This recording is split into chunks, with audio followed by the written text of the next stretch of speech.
에베소서 2장 14절에서 18절까지 보도록 하겠습니다.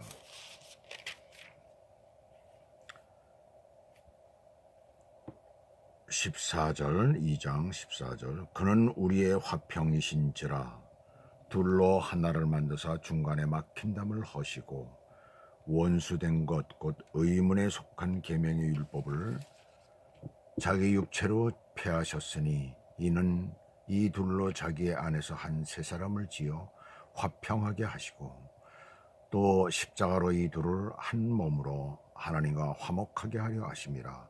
원수된 것을 십자가로 소멸하시고 또 오셔서 먼 데 있는 너희에게 평안을 전하고 가까운 데 있는 자들에게 평안을 전하셨으니 이는 저로 말미암아 우리 둘이 한 성령 안에서 아버지께 나아감을 얻게 하려 하심이라.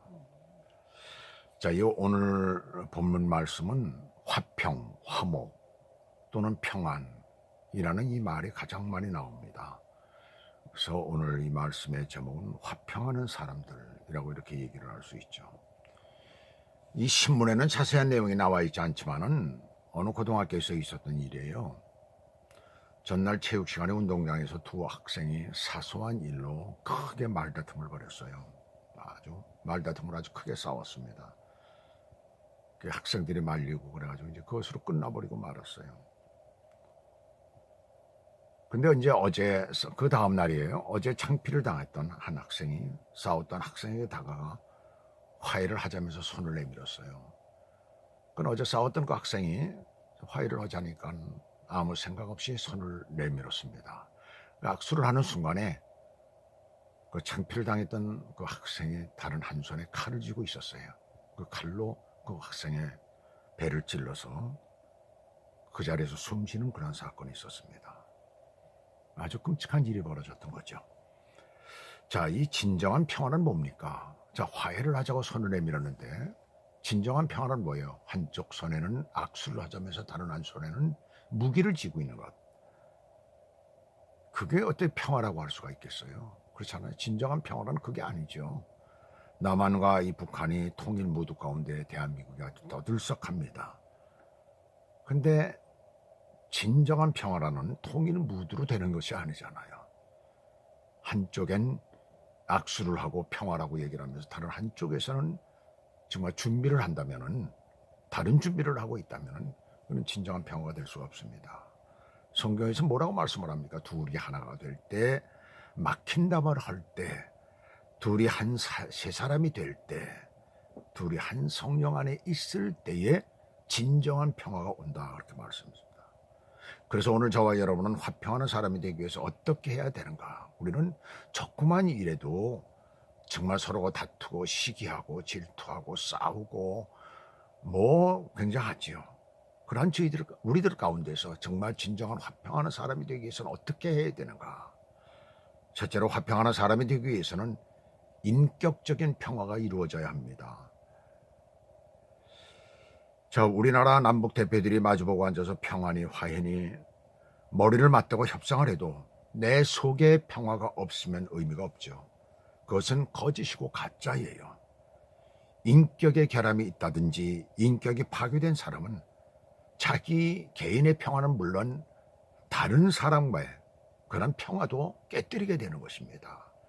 미국 위모대학 자연여보 연구소에서는 거기서는 이제 주로 사람들을 1년에 몇백 명씩 한 400명, 600명씩 이렇게 모아가지고 테스트를 하고 건강에 대한 것들을 갖다가 이렇게 가르치고 하는 그런 하나의 그 과정이 있습니다. 근데 거기서 건강의 3요소를 첫 번째로 음식물의 섭취를 잡았고, 두 번째는 적당한 운동, 그 다음에 세 번째는 편안한 마음가짐, 이렇게 3요소를 얘기를 했습니다. 그런데 그 3요소 가운데 가장 중요한 것은 편안하고 기쁜 마음을 가져야 한다는 것이에요.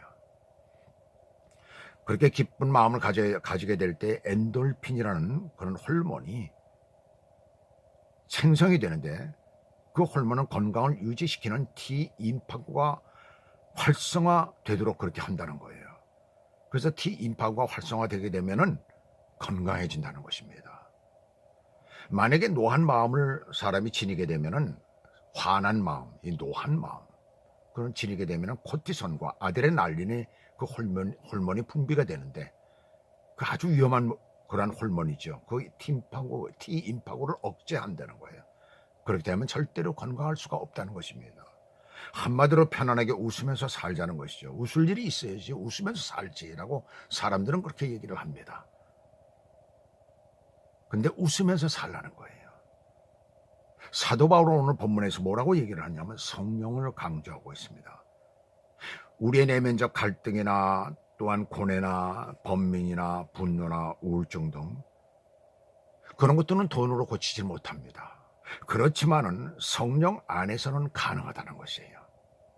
성령 안에서는 얼마든지 고칠 수가 있다는 것입니다. 그래서 우리 안에 우리가 하나님의 영이신 성령, 예수 그리스도의 영이신 성령을 받아서 그 성령을 우리 안에 모시고 살면은 우리가 건강하게 살 수 있다. 항상 우리에게 왜요? 웃을 일이 있고 기쁜 일이 있기 때문에 그렇게 된다는 것입니다. 그 다음에 두 번째로 화평하는 사람이 되기 위해서는 인간관계의 평화입니다. 사람은 혼자 살 수가 없지요.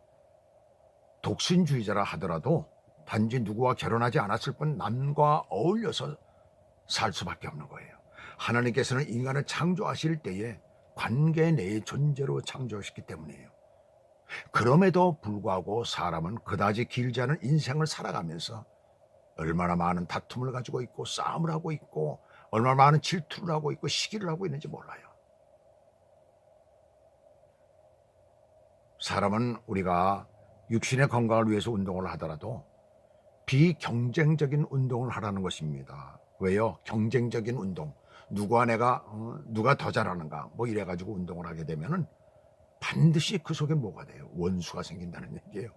막힌 담이 생긴다는 것입니다. 남을 시기하고 미워하고 질투하는 그러한 일이 생긴다는 것이에요. 그렇게 되면은 그것이 사람과의 사람 관계를 막혀버리게 되는 거죠.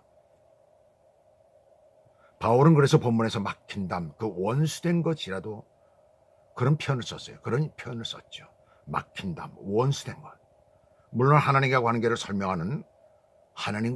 설명하는 그런 말입니다만 인간 관계에서도 막힌 게 있다든지 원한이 있게 되면 관계가 깨어지고 의사소통이 되지 않게 됩니다. 자, 우리가 상태가 좋지 않은 전화를 하다 보면은 아무리 악을 써도 전달이 안 되는 거예요. 저희가 살고 있는 이 집, 우리 집이 여기가 굉장히 전화가 잘 안 돼요. 그래서 참 답답할 때가 많습니다. 우리 예림이가 학교 끝나고 나서 할아버지 학교 끝났어요. 나 데리러 오세요. 라고 전화를 하거든요. 전화를 할 때면 이게 잘 안 되는 거예요. 예림이가 하는 목소리가 들리질 않아요. 그러니까 나는 답답하죠. 내 목소리가 들리는지 안 들리는지 모르는 거예요. 참 답답합니다. 서로 상태가 안 좋은 그런 전화를 쓰면 그래요. 마찬가지입니다. 인간관계에서도 서로 간의 상태가 좋지 않으면 껄끄럽게 되는 것입니다. 그래서 우리 인간관계는 언제나 좋은 상태를 유지할 때에 그 가운데 언제나 화평하는 평화가 이루어지는 것이에요. 껄끄러운 관계가 있어서는 안 되는 것입니다. 그래서 우리는 늘 다른 사람과의 관계에서 언제나 아름답고 그러한 관계를 갖는 그러한 날마다의 시간이 되어야 될 줄로 믿습니다. 그 다음에 마지막으로는 뭐냐면 화평하는 사람이 되기 위해서 내 안에 영적 평화가 이루어져야 하는 거예요. 인간은 영적 존재예요. 즉 영혼이 있는 존재라는 뜻이죠. 육체가 병들면 괴롭고 힘들듯이 영혼은 죄 때문에 괴로움과 고통을 당하는 것입니다. 성경은 그 죄를 예수님께서 소멸해 주셨다고 했어요. 그리하여 하나님과 화목하게 해주셨다고 했습니다. 그래서 화평하는 사람이 되기 위해서는 내 안에 영적 평화가 이루어져야 되는 것입니다. 우리가 살고 있는 이 세상 얼마나 많은 혼란이 있습니까? 얼마나 다른 사람을 미워하고 다른 사람들과의 싸우고 있습니까? 그래서 이 땅에 우리가 살고 있는 이 땅에 진정한 화평이 없습니다. 이러한 세상에서 우리만이라도 좀 화평을 누리는 그러한 삶을 사시기를 주 예수 그리스도 이름으로 축원합니다. 기도하겠습니다.